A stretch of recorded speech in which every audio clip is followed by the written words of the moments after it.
Monsieur le Président, li tax ma ñaan motion préjudicielle ni ma ko article 75 bu Assemblée nationale mayee moo di ne Monsieur le Président man dama déposé le 19 février 2024 benn proposition de mise sur pied d'une commission d'enquête parlementaire pour xool saytuwinu budget Assemblée nationale diggante octobre 2022 ak octobre 2023 ndaxte man mii nga xam ne maa bokk ci commissaire aux comptes Assemblée nationale ci diir boobu musuñu woote réunion musuñu rendre compte musuñu def rapport musuñu def dara te xamuñu 20 21 22 23 milliards yooyu fan la jaar léegi ci ginnaaw boobu président Macky Sall indi projet de loi lan moo tax ñun bu ñu déposé ci sa table yow président de l'Assemblée nationale doo ko xool te bii mooy ñaareelu yoon première fois bi mooy samay mbokk député PDS ñu indi fi commission d'enquête parlementaire fekk fi sama 10 commission d'enquête parlementaire yi ma déposé entre octobre 2023 ak décembre 2023 yow président Assemblée nationale ak sa bureau ak sa conférence des présidents ak sa majorité parlementaire ngeen pousse 10 commissions d'enquête parlementaire yooyu xool ba su waa PDS bii mooy deuxième fois nga koy def nga teg ko fan monsieur le président de l'Assemblée nationale nga teg ko fan ndax dafa am ñaari député ndax dafa am député am ndey ak député amul ndey lan moo tax fii ci Assemblée nationale ñun bu ñu déposé doo ko xool te bu ñeneen déposé nga xool ko loolu du yoon ndaxte règlement intérieur bu Assemblée nationale da ko dàq loolu moo tax ma ne comme du ko xool nag kon c'est difficile ñu ne ñu tey ngeen ñëw nañu ñun jàmm la ñu bëgg ñun jàmm la ñu bëgg c'est pas vrai l'autre nom de la paix c'est la justice l'autre nom de la paix c'est le respect des lois et règlements donc mënuma gëm majorité parlementaire bii bu waxee jàmm moo ko fi indi te muy fouler aux pieds les droits de chaque député de tous les députés de tous les citoyens sénégalais moo tax ma jàpp ne balaay proposition bii balaay projet de loi bii di jàll da ngeen waroon wax dara ci sama proposition de mise sur pied de commission d'enquête parlementaire balaay projet de loi bi déposé naa le 7 mars 2023 une proposition de loi pour la modification des articles L29 L30 et L57 du code électoral principe la ñuy doxee c'est pas parce que da ngeen di wër fu nekk di fen naan projet de loi bi pour Sonko la pour Pastef la pour détenus politiques yi te dara du ci dëgg moo tax ngeen foog ne du ma ñëw fii pour wax leen ne da ngeen war a respecter samay droits de député da ngeen war a respecter samay droits de député monsieur le président de l'Assemblée nationale ce n'est pas normal tout à l'heure vous avez fait une précision à mon collègue Sanu Dione j'attends une précision de votre part pourquoi systématiquement quand on dépose des propositions de loi quand on dépose des propositions de commission d'enquête parlementaire vous les foulez aux pieds vous ne les regardez pas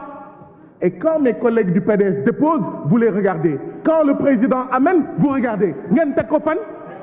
bu ñu buggee jàmm dañuy respecter les lois oui nañu génnee Ousmane Sonko waaye nañ ko génnee par l'abandon des charges et pas une amnistie qui protège le fils du président oui nañu génnee tous les détenus politiques parce qu'ils n'ont rien fait mais pas une amnistie qui protège le président son fils ses hommes et ses femmes demain abandonner les charges parce que ce sont des charges fausses fallacieuses monsieur le président j'attends de votre part comme vous l'avez fait tout à l'heure de manière si courtoise de manière normale à mon collègue Sanu Dione j'attends que vous me disiez pourquoi systématiquement vous le faites et quand vous le faites ça ne trahit qu'une seule chose en réalité c'est ce qui vous arrange que vous regardez lu leen arrangé wul du ngeen ko xool ce qui montre encore une fois que ce projet d'amnistie n'est pas en faveur du peuple n'est pas en faveur de Pastef n'est pas en faveur des détenus politiques n'est pas en faveur de nos martyrs n'est pas en faveur de Ousmane Sonko n'est pas en faveur de notre candidat Bassirou Diomaye Faye mais c'est en faveur de votre camp de votre président qui est le parrain des tortionnaires qui est le parrain des assassins qui est le parrain de ceux qui ont blessé les gens qui ont assassiné les gens c'est ça la vérité j'attends votre mise au point monsieur le président ce n'est pas normal il ne saurait y avoir deux députés deux citoyens Merci, chers collègues. Comme le stipule l'article 75, ne peuvent intervenir le président, le rapporteur et le représentant du président de la République. Monsieur le rapporteur, vous avez la parole. Le président de la commission, vous avez la parole. Le président de la commission. Donc, vous pouvez comprendre que vous ne pouvez pas avoir la réponse ici. Le règlement intérieur. Merci, Monsieur le Président. Rappelez juste que Balangay Dige Tchangay Dengay Sangou. Respecter le règlement de l'Assemblée nationale, c'est respecter aussi le président de l'institution. C'est la moindre des choses. Mais Monsieur le Président, pour qu'on ne divague pas, permettez-moi de préciser textuellement l'article 75. Parce que souvent, des gens usent cette question préjudicielle pour raconter d'autres histoires.